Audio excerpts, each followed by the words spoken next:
Good afternoon.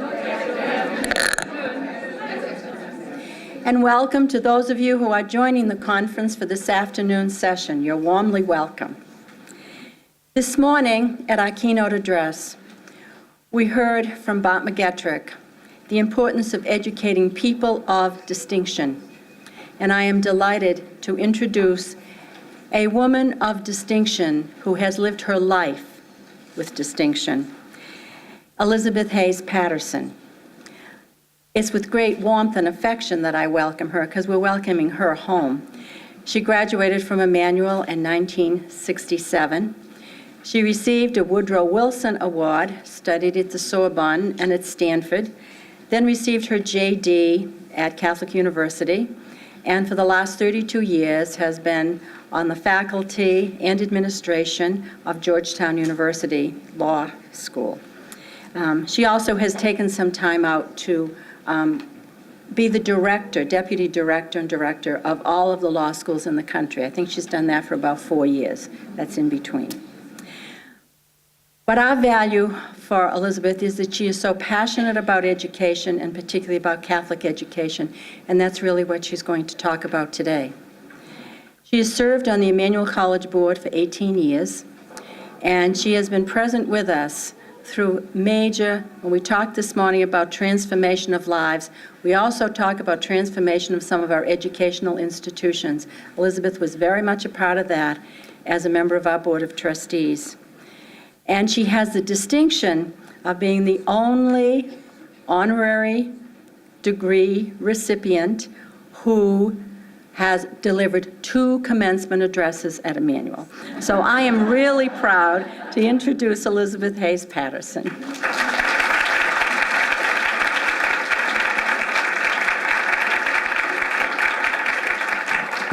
Good afternoon. Well, I must say first, Sister Janet, thank you very much for that overly generous introduction. I was sitting there saying, who is she talking about? But I know my mother would say, that's my baby. I'm a little nervous, but not really. I'm nervous because, when you return home, you know what Christ said about, I'm not a prophet, but, and although my teachers are no longer with us, they are with us all around, and particularly in this place, and I'll have something to say about the library and its singular importance to me as a student and as a woman today. But I also know, because I am a graduate of Emmanuel, that I'm one of yours. So even though I'm nervous about speaking to you, I know that you love me.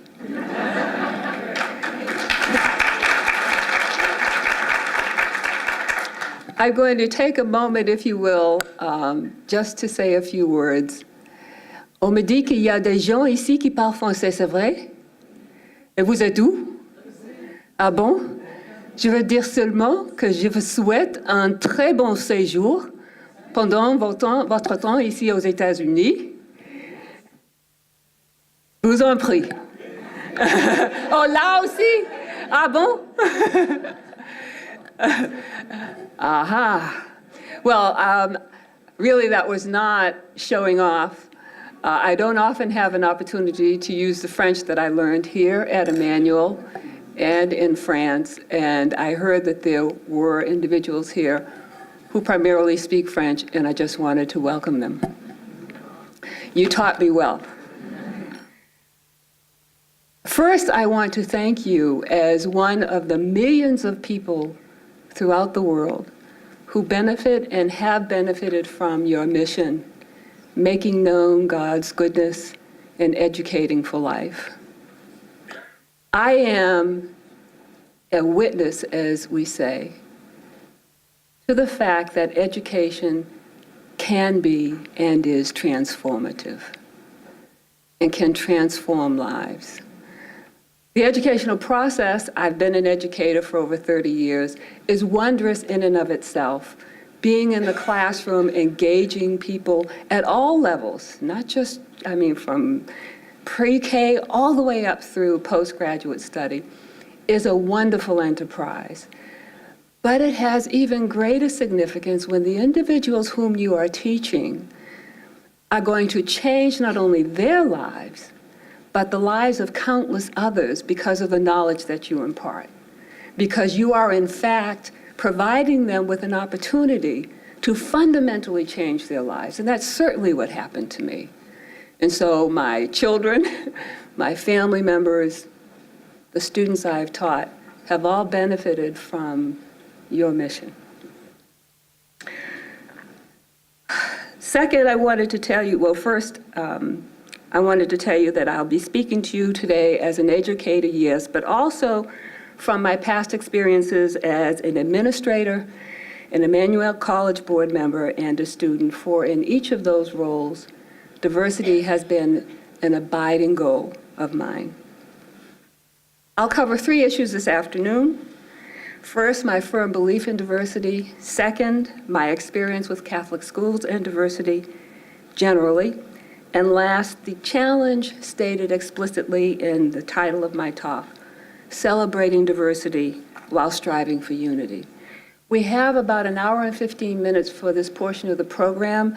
I am constitutionally incapable of speaking for that long.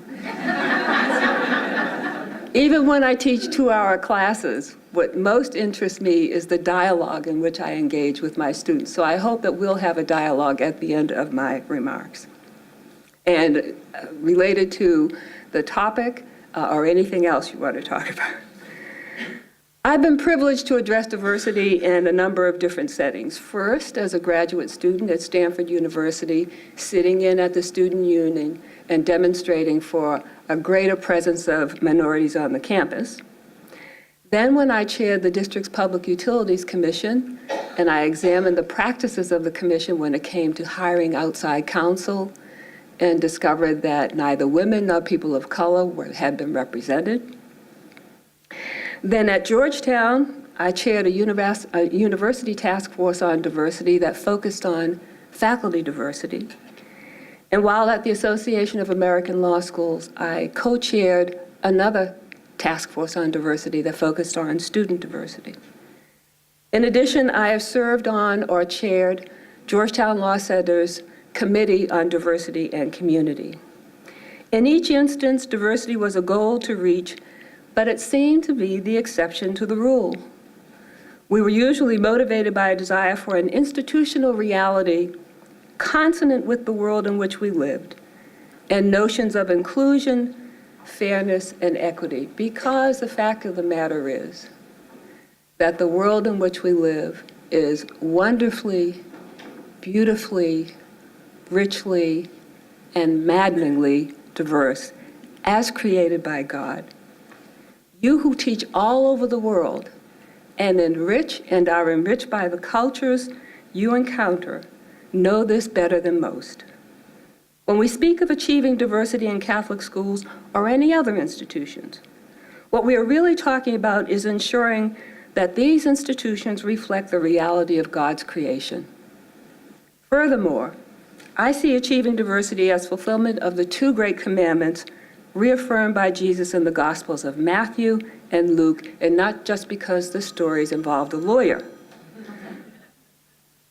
As you know, in response to the lawyer's question in Matthew of which is the great commandment in the law, and in Luke of what must one do to inherit eternal life, Jesus answered, first, you must love the Lord your God with all your heart, your soul, and your mind, and love your neighbor as yourself.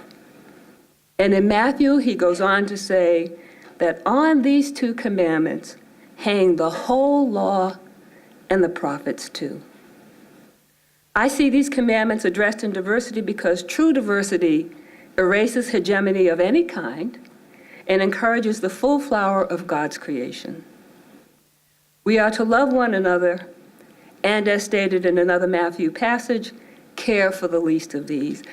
And I'll go off topic just for a moment to say that with respect to caring for the least of these, I am a proud and complete supporter of Network, the organization.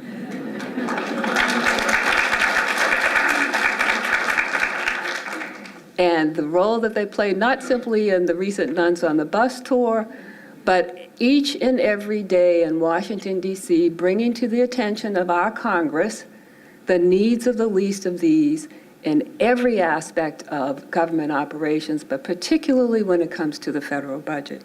I am so proud of the work that they do. So what the foregoing biblical passages say to me is that no one race, gender, ethnic group, or class of people has been given by God the authority to rule over others. In that regard, I am reminded of Fannie Lou Hamer, civil rights icon of this country, born in 1917 to a sharecropper family in Mississippi, fired from her job of 40 years when she tried to register to vote, arrested and beaten within an inch of her life when she tried to register other African Americans to vote. She was once asked during an interview whether she was involved in the civil rights struggle so that she could change places with Senator James Eastland, a man who had used his power to try and maintain segregation throughout the South and especially in Mississippi. Mrs. Hamer quickly put an end to any thought that she and others in the movement were simply interested in reversing the pecking order. Her goal was to change totally a system of hierarchy, domination, and subordination to a more collaborative, inclusive, and just system. I recall that this was also the thinking of early feminists, not simply to occupy positions from which we as women were arbitrarily and wrongfully excluded, but rather to change how people in those very positions operated. So for me, achieving racial, class, and gender diversity is part and parcel of a collaborative, inclusive, and just system, and is mandated by the two great commandments and by Jesus' admonition to care for the least of these. Now, turning specifically to diversity, I acknowledge that there are many different kinds of diversity, particularly in the context of a school: geographical, class, ethnic, race, gender, curricula, to name the most frequent categories. My focal points have tended to be race, class, and gender in that order. You might ask, why is gender last on that list? It isn't that gender issues aren't important to me, they are. But because from an early age, I attended schools and was involved with institutions that were, for the most part, established and run by women, and because the women in my family are and were brilliant and strong, I rarely absorbed messages of limitations based on my gender, and I am most grateful for that. My elementary and high schools were run by the Sisters of St. Joseph here in Boston and in Milton, and then college was here at Emmanuel. In addition, my first religious teachers were the Sisters of the Blessed Sacrament, who ran a mission in Roxbury where my family members were very active. And when I was in high school, I volunteered and worked at what was then the Nazareth Home for Children, run by the Sisters of Charity in nearby Jamaica Plain. So I had no doubt about the capacity of women to lead, no doubt whatsoever. But in the schools that I've mentioned, I didn't usually see Black people in similar positions of authority. As a student at the elementary, high school, college, and law school levels, I was part of a minority population of students of color in Catholic schools. In elementary school, St. Rita's in Boston, on a street that no longer exists, neither does the school, students of color, primarily African Americans, were about 7% of the population. But there were enough of us so that I didn't feel at all isolated.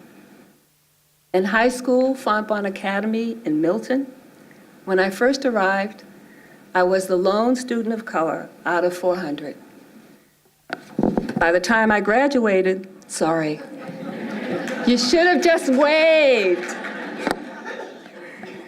By the time I graduated, there were 2 other students of color, one African American and one from Trinidad, and I can still remember to this very day the young Trinidadian student standing outside the first time it snowed in her hands and watching the reaction when snow hit her hands. Here at Emmanuel, I believe there were at most a dozen students of color in a student body of about 1,100. And in law school, at the Columbus School of Law at Catholic University, students of color were about 10% of the population and women about 20%. From my personal experience, I can say that I certainly have been enriched by the diversity I experienced. Although usually one doesn't think of the person in the one thinks of the person in the minority as providing diversity. But that person, perforce, is exposed to the diversity that's present with the majority. The only problem is, if the atmosphere for the minority person is oppressive, then all the value of diversity is lost, both for the minority student and for the majorities. In my case, at elementary school, most of the pupils were of Irish and Italian descent. Each year, we put on a major musical production, euphemistically called the March Show, coincidentally occurring each year around March 17th, St. Patrick's Day. We usually sang songs from a different Broadway show each year. I think the most successful was Oklahoma. But what did not change from year to year was the inclusion of McNamara's band, Molly Malone, and Irish step dancing. I love learning those songs and trying to do the step dancing. I also learned, however, of the hardship faced by Irish immigrants when they came to this country, of the signs that excluded them from stores and restaurants, of the desecration of the Holy Sacrament that occurred in Charlestown, for which we in the Archdiocese of Boston said a special prayer every day. I didn't learn as much about Italian immigrant history, and that may have been due to the fact that most of our teachers were Irish American. But I had Italian American friends and loved learning about their families' customs and practices. At St. Rita's, I also had a Lebanese American classmate who insisted that she was a cousin of the comedian actor Danny Thomas, who had a very popular television show in the 1950s and 1960s. He was a distant, distant cousin. But I saw myself in the midst of this wonderful collection of humanity with very different customs. But we were all children of God, and all both saints and sinners, teachers' pets and hellions. There were no specific lessons on diversity, but the very fact that we were all there together spoke volumes and made us see ourselves as part of a larger whole. No doubt a more explicit celebration of our various cultures would have made for a richer experience, but it was rich nevertheless. In high school and in college, my classmates' ethnic backgrounds were similar to those of the majority in my elementary school. However, all of us in elementary school came from poor or working class families. Our parish, St. Philip's, could not support a convent, and so our teachers were brought in by taxi every school day. At Sorbonne, there were a few girls whose parents owned businesses or held management positions or were doctors or lawyers. This was new territory for me, and while most were solidly middle class, to me they were rich because so many lived in single detached homes and vacationed in Marshfield or New Hampshire. Of course, they would tell me that their family vacation homes were 2 or 3 room cabins, but they still seemed like mansions to me. But how did it feel, particularly in high school and college, to be among a very small number of students of color? In high school, I felt alienated more by class than by race. This really had very little to do with how my classmates treated me than with my own sensitivity to what they had, and in some instances, what I exaggeratedly thought they had. My classmates and teachers treated me well. Indeed, at the end of my sophomore year, I was going to leave school because my family couldn't pay the $250 a year tuition, $250 a year. A classmate in whom I had confided brought this fact to the attention of the principal, and I was awarded a half-tuition scholarship without even applying. which in fact turned into a full tuition scholarship because we never had the money to pay for anything other than my uniform and my books. Finally, my classmates elected me president of the senior class, and I could not have been more surprised or happy. At Emmanuel, I must admit that the institution was not as welcoming. I was a good student at Sorbonne, and a number of my classmates were admitted to Emmanuel as well. But some had received $200 scholarships. That was 1/5 of the tuition at Emmanuel at the time, which was a huge amount of money. I received no scholarship, and when I asked about scholarship assistance, I was referred to Catholic Scholarships for Negroes. When in my sophomore year I applied for the work-study program, I was told that I did not qualify, despite the fact that my mother was on welfare and my grades appropriate. Only when Mel King, an activist here in Washington, and then the head of a settlement house where I tutored two students in French, called and threatened an investigation into how work-study students were chosen, was I offered a slot. That led me to one of two women who, on a personal level, made up for all the institutional coldness I experienced. Sister Claire Frances Brennan, the librarian of this library, the first librarian of this library, offered me a job with her, and that led to a relationship of mutual and respect and love that lasted until she died in 1993. The other wonderful woman was Sister Ruth Marie Kelly, one of my French professors who nominated me for that Woodrow Wilson Fellowship. They did not pander to me, but they treated me like my high school teachers, expecting me to do no less than my best, correcting me when I did not, supporting me when I did. But on reflection, there was something unsaid, yet palpably present with each of them. And it was this. It was as if they were saying, we believe you belong here, we treasure your presence, and we will do all we can to support you. So my personal experience showed me what you already know. And that is, while a critical mass of minorities is important, especially these days, what is most important is that an institution or school make those students feel welcome, and treat them fairly and with respect. Now, you might ask me, why is it if Emmanuel was so institutionally, and I mean in that official sense, cold, did I come back? And especially come back and serve on the Board of Trustees for 18 years. Well, it started with a newspaper article with Sister Janet's picture.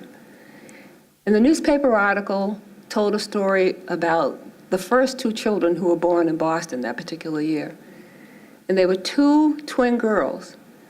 And Emmanuel was offering those twin girls a full scholarship when they graduated from high school. And they were from a Latino family. And when I saw that, I was so proud of my school, and I said, this is a new Emmanuel. And shortly thereafter, I received the notice for my 25th reunion. That was in 1992. I decided to come back to this campus, which I had only visited before then, to see either Sister Claire or Sister Ruth. While I was here for that 25th reunion, I ran into Lily O. Yang, who, while I was here at Emmanuel, accompanied the Glee Club, and I was in the Glee Club.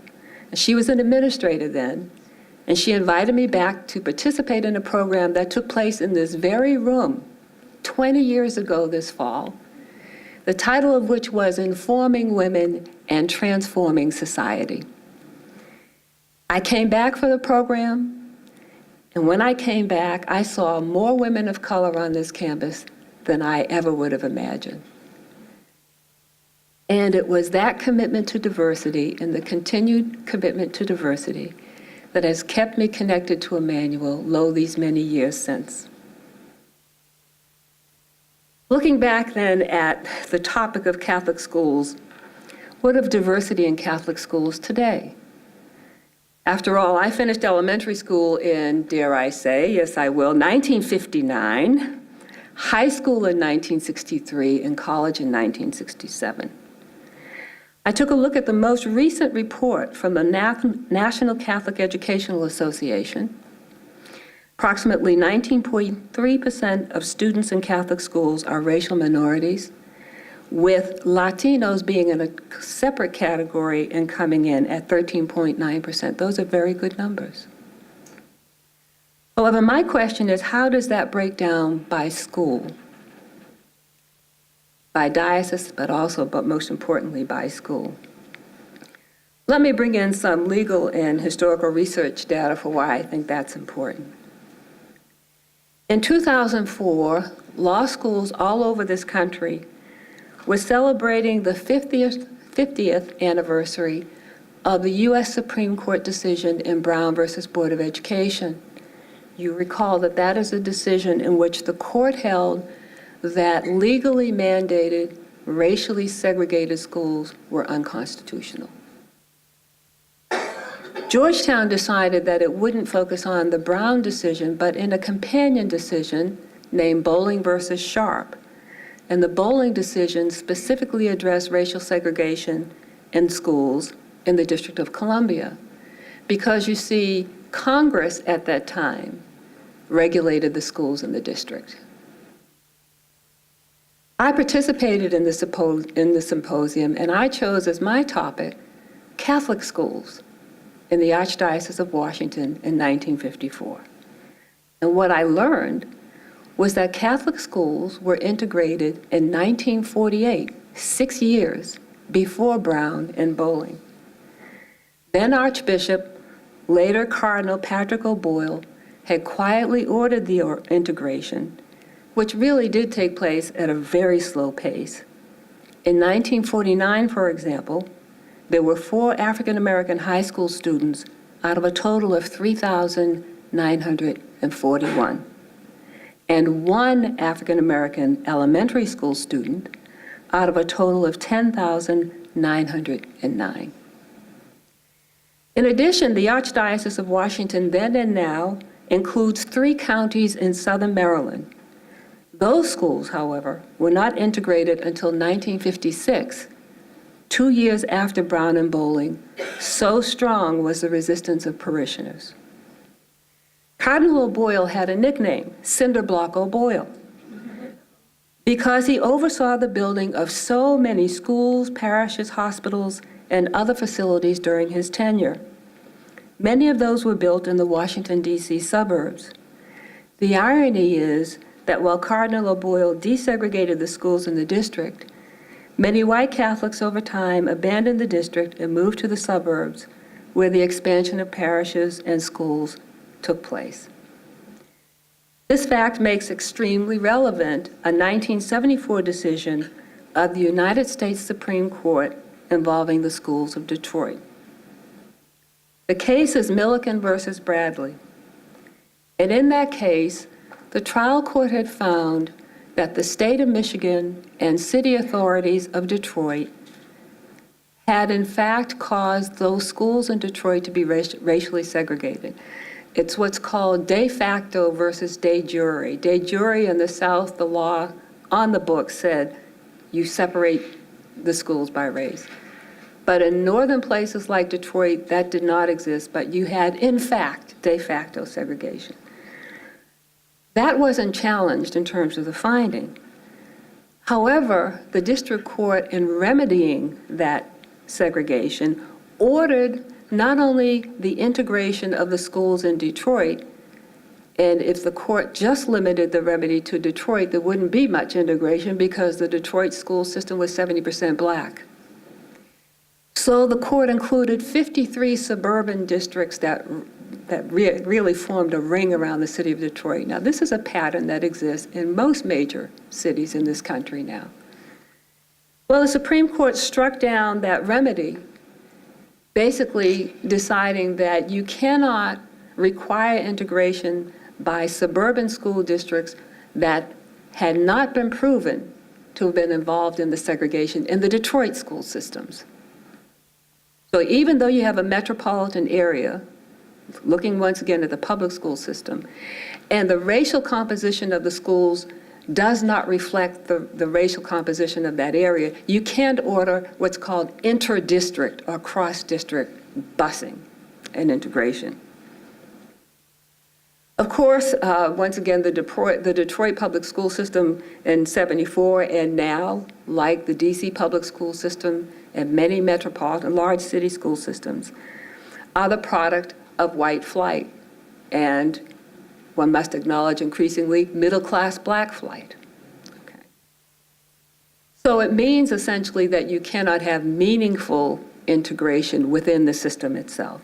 Yet, the one school system that could have at least high school integration across geographic lines is a Catholic school system, if you think about it.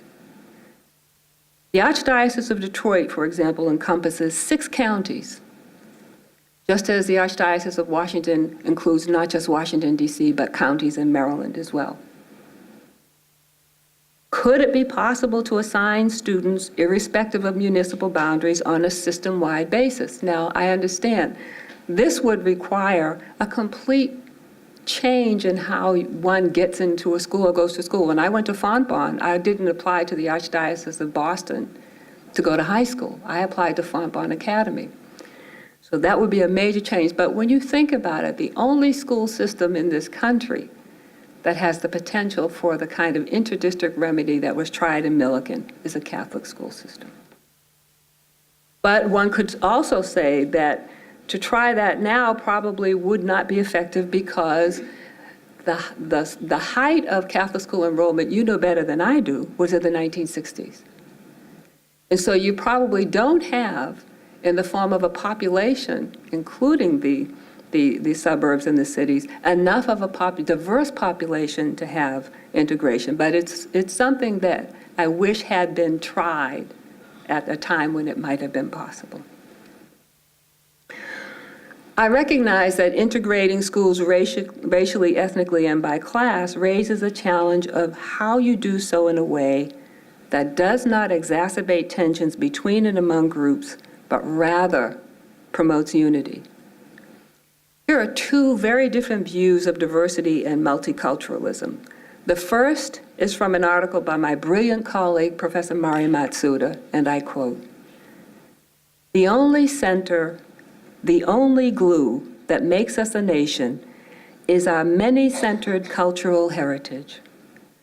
From the Grand Ole Opry to Neo-Metal, from Zydeco to the Met, we are a range of tastes and sounds wider than ever before known to the nations of this planet.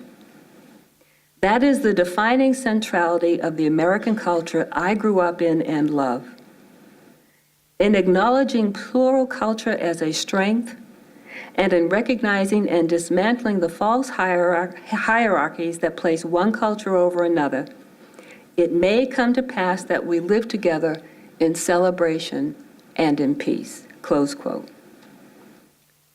The other is a vision from a book by the noted historian Arthur Schlesinger, and I quote, "The new gospel condemns a vision of individuals of all nations melted into a new race in favor of an opposite vision, a nation of groups, differentiated in their ancestries, inviolable in their diverse identities.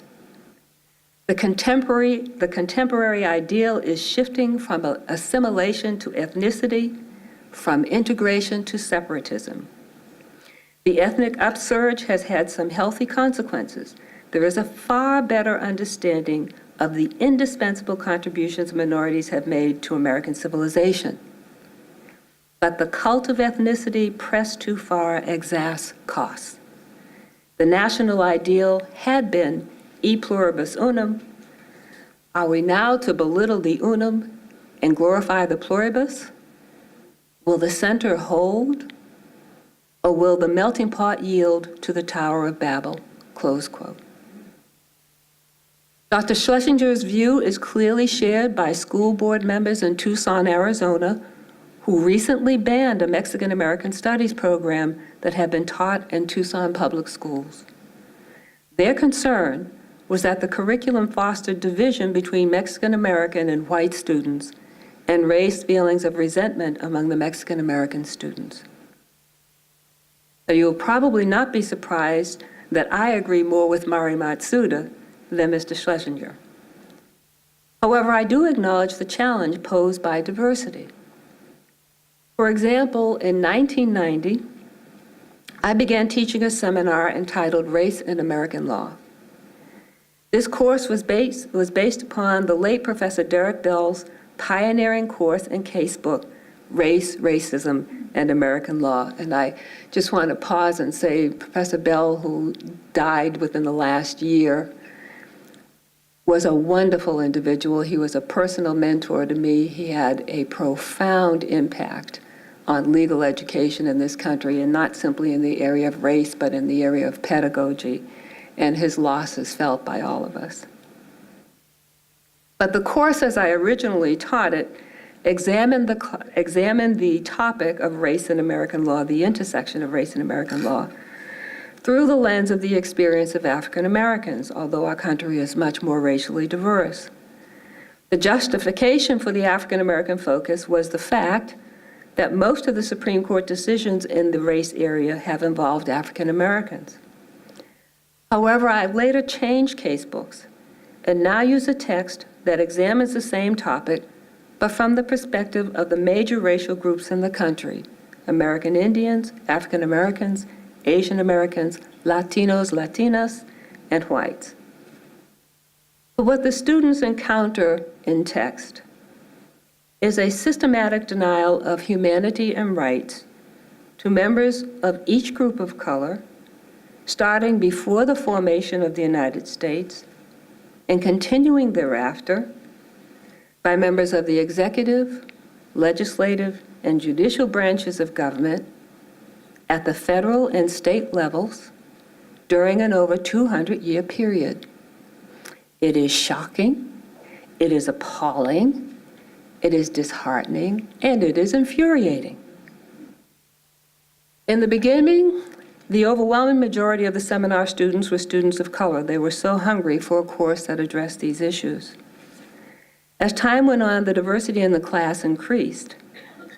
But I noticed sometimes that white students were silenced by the fury in the voices of the students of color as they reacted to the material we read or the videos, especially from the Eyes on the Prize series produced here in Boston. It has always been crucial for me to engage all students in an exchange of ideas in every seminar I teach or moderate. I have no desire to have guilt-ridden white students on one side and aggrieved students of color on the other. So what do? I organize the course in such a way that we approach this history together as a body, and everyone speaks at some point and all viewpoints are encouraged. I have had students who have disagreed with the traditional liberal orthodoxy on race issues, and they have been very outspoken.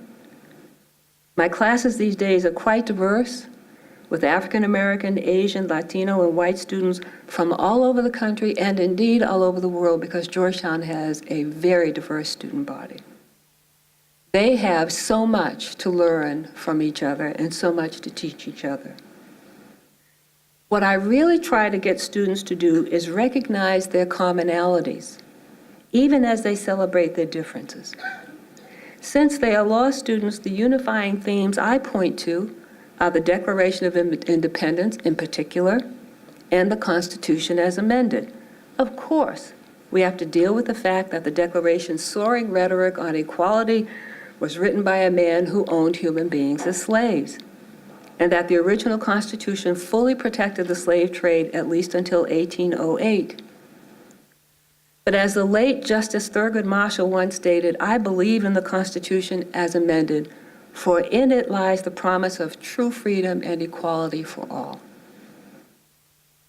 In Catholic schools, the unifying theme surely is God's love for us all as God's children, each worthy and equal in the sight of God. So I can end my talk as I began, embracing diversity as no more nor less than an acknowledgement of humanity as created by God, wonderfully, beautifully, richly, maddeningly diverse. Thank you very much for listening.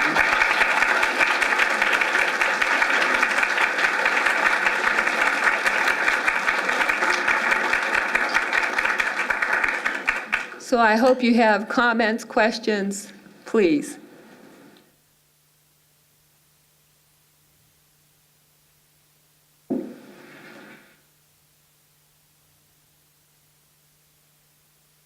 None? I should have had someone planted with the first one. Forgot to do that, yes. Many schools have diverse student bodies, especially if they work in the inner city. Yes. Could you speak a little bit about how we get more diversity in our faculty? It really has to be quite intentional.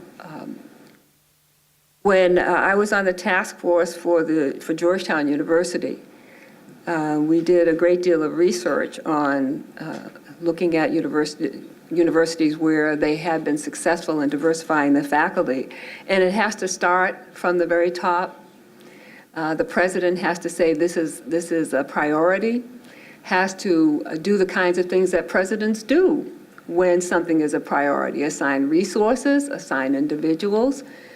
There are a number of things you can do in terms of, now I think it's probably more difficult with high school and elementary schools. Colleges have visiting professors, they have speakers they can bring in and make sure that those people are diverse. I would think that you would try to do something similar. You would also establish relationships with schools where there may be individuals, diverse individuals. For example, schools of education at some historically black colleges and universities, and get sort of a pipeline of people whom you can interview. Also, there are associations. I don't know with elementary and secondary school teachers, but there are ways that you can reach a diverse population. Sometimes there may be a Hispanic Teachers Association, a African American Teachers Association, and very many of them have newsletters. You can advertise in newsletters, but it really has to be intentional. It doesn't happen in any other way. Yes? Will you share from your point of view, how do you see people perceiving racism and diversity? How can you connect them? How do you address them? And are you worried about that? People perceive it in very different ways. When you say racism and diversity, could you just flesh that out a little bit more? What do you see as the issue that's presented by those two joined together? My own experience is that racism is accompanied by the law, and you have a very well structure that is going to defend you from being discriminated. Yes. But then you have diversity that people take in a lighter way and don't. My personal point of view is people don't put as much importance in understanding diversity and accommodating policies and structures to accept diversity and making it acceptable to everybody and keep it in place, right, instead of transforming people. In some ways, what you're talking about is the aspirational aspect of diversity versus what the law says you can and cannot do. And the laws really are quite good in that regard in terms of outlining behavior. But one of the things we have to recognize is that the law can't always reach into the hearts and minds of people. And what you're talking about, I think, is a lack of appreciation for the importance, the singular importance of diversity. But in some ways, I think that this is forced by reality. As I said at the beginning of my talk, the world is diverse, and it is becoming more diverse. At the same time, it is becoming smaller.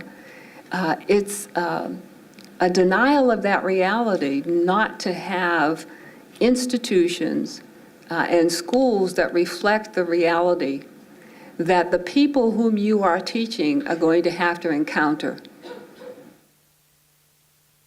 But if we're talking about Catholic schools, it seems to me that the argument is not necessarily that very practical one, although it seems to me that's a strong argument, but it's a values one.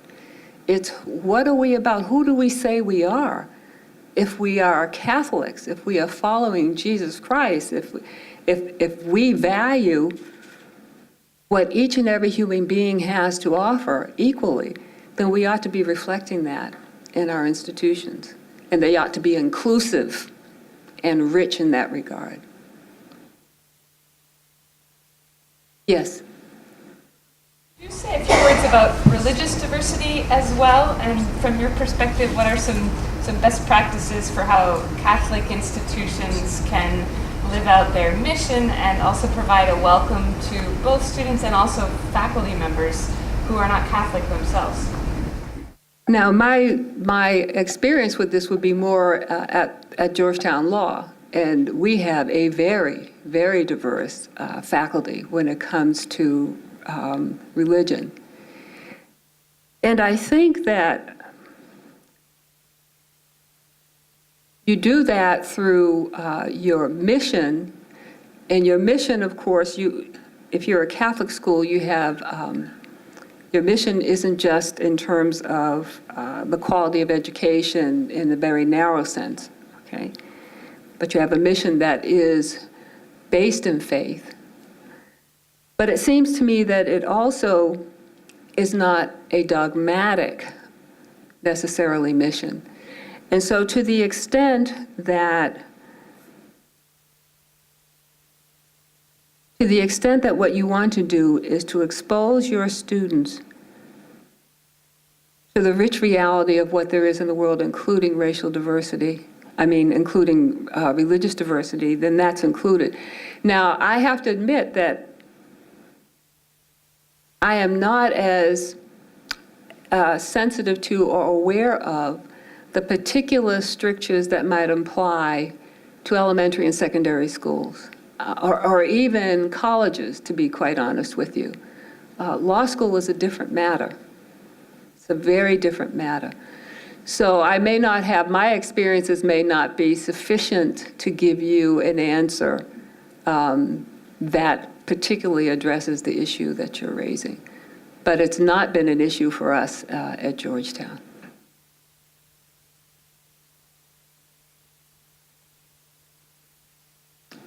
Yes. You mentioned the two sisters of Notre Dame that influenced you in a positive way when you were a student here.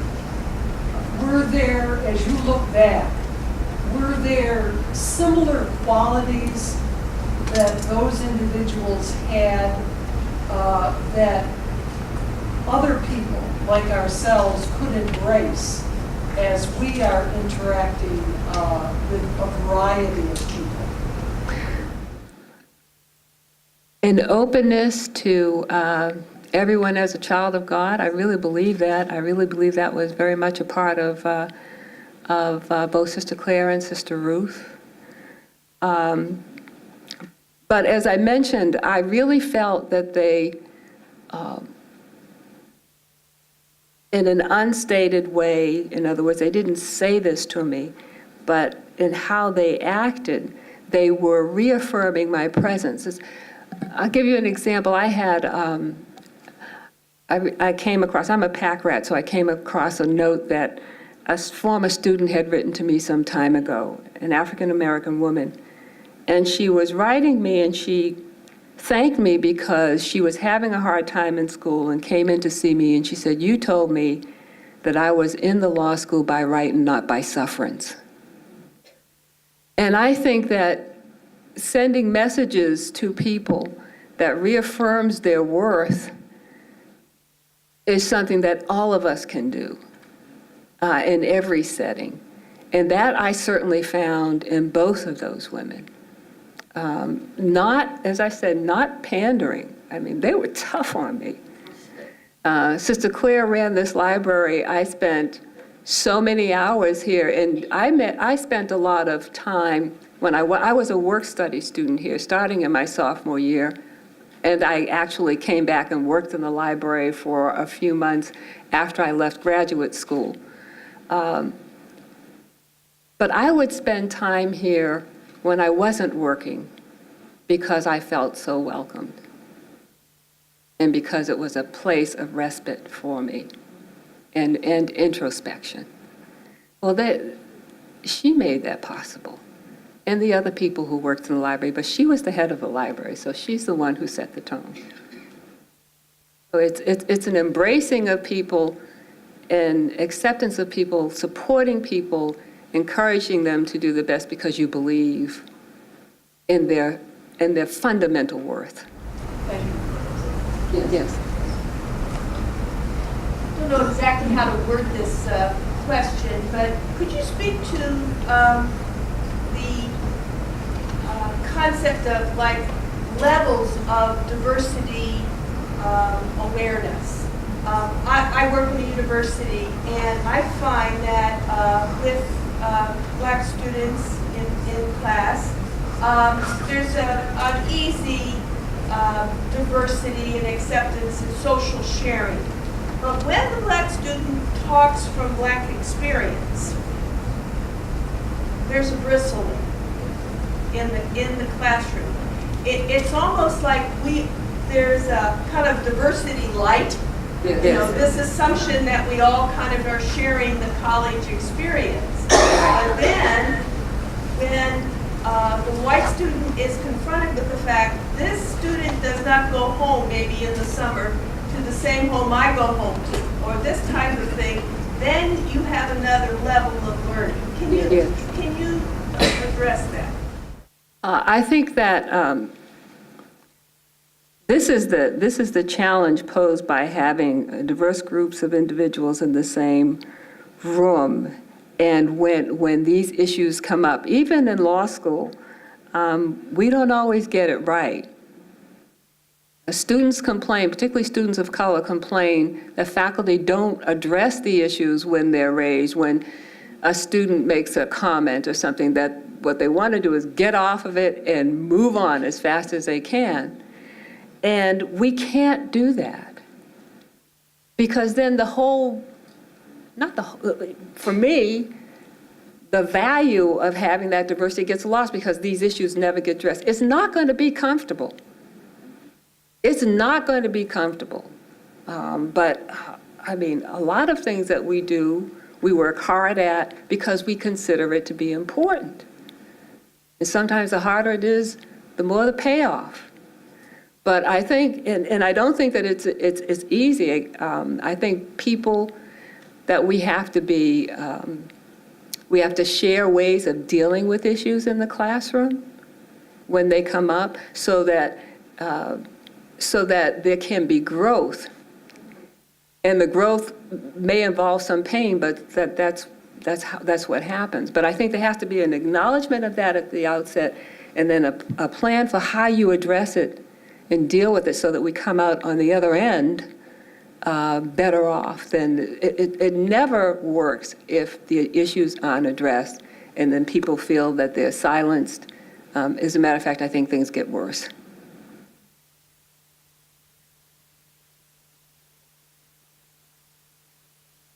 Who?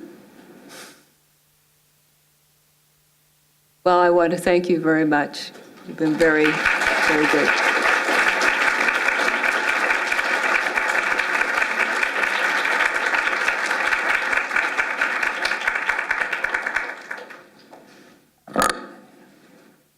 We want to say a very sincere thank you to you, Elizabeth, for speaking to an area where there's a great deal of challenge within our schools, and we know with all goodwill in the world that we often don't get it right. So the more background we have in terms of trying to let this unfold naturally, the better. So thank you very much.